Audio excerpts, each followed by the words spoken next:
With the Iowa caucuses in the rearview mirror, the focus has shifted east to New Hampshire. For many presidential candidates, the drive to the first-in-the-nation primary has been anything but smooth. I am suspending my campaign. We are going to suspend this presidential campaign. I'm suspending my campaign tonight for President of the United States. And on Sunday, one more decided to hit the brakes. We don't have a clear path to victory.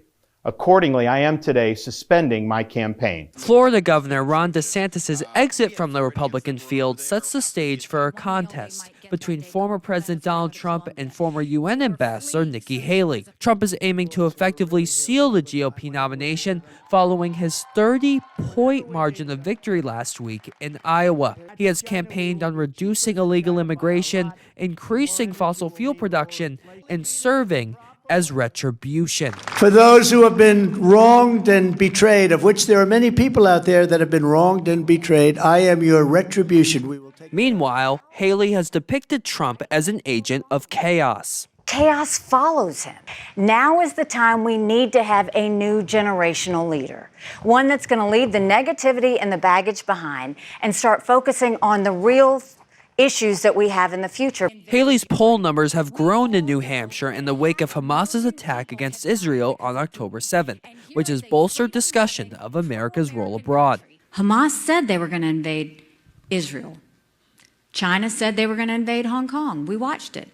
Russia said they were going to invade Ukraine. It happened. China says Taiwan is next. We better believe it. New Hampshire's political landscape is unique from Iowa in several ways, according to Politico reporter Zach Montalaro. New Hampshire has a disproportionate number of college-educated voters compared to both Iowa and, the general Republican electorate at large. Conversely, New Hampshire will be less evangelical than Iowa. 22 delegates to the Republican convention are at stake in the Granite State. Normally, there is more at play than that. Montalaro argues why this year is unique. But generally, the importance of Iowa and New Hampshire is to prove your viability to donors, to the media, to voters voting later in the cycle, be it the other two early states or on Super Tuesday.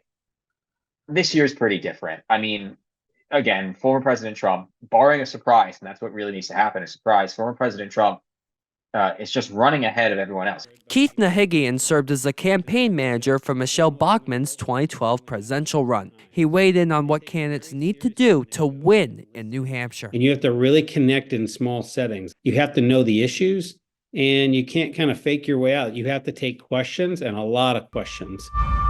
On the Democratic side, 21 candidates are on the ballot. President Joe Biden is not one of them. Whether the contest will matter in terms of the nomination is unclear, as New Hampshire is defying the Democratic Party and holding its primary before South Carolina's. The biggest challengers to President Biden are author Marianne Williamson and Minnesota Congressman Dean Phillips. When Joe Biden retires in 6 months, too, I think we should have that conversation together. Phillips began his campaign out of fear that Biden would lose to Trump in a 2024 rematch, and has even expressed support for a Republican candidate. Republicans should vote for Nikki Haley.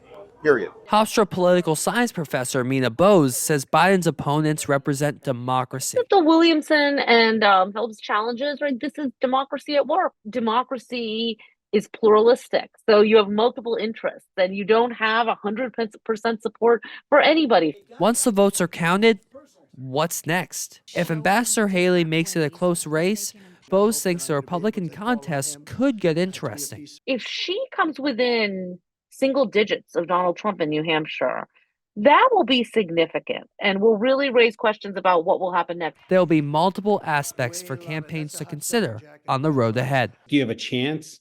Do you have the funds? Do you have the ground game? Is your message being connected with? In less than 24 hours, a state with a plurality of undeclared voters heads to the polls, with candidates hoping to set their GPSs to Nevada and South Carolina. The optimist always wins.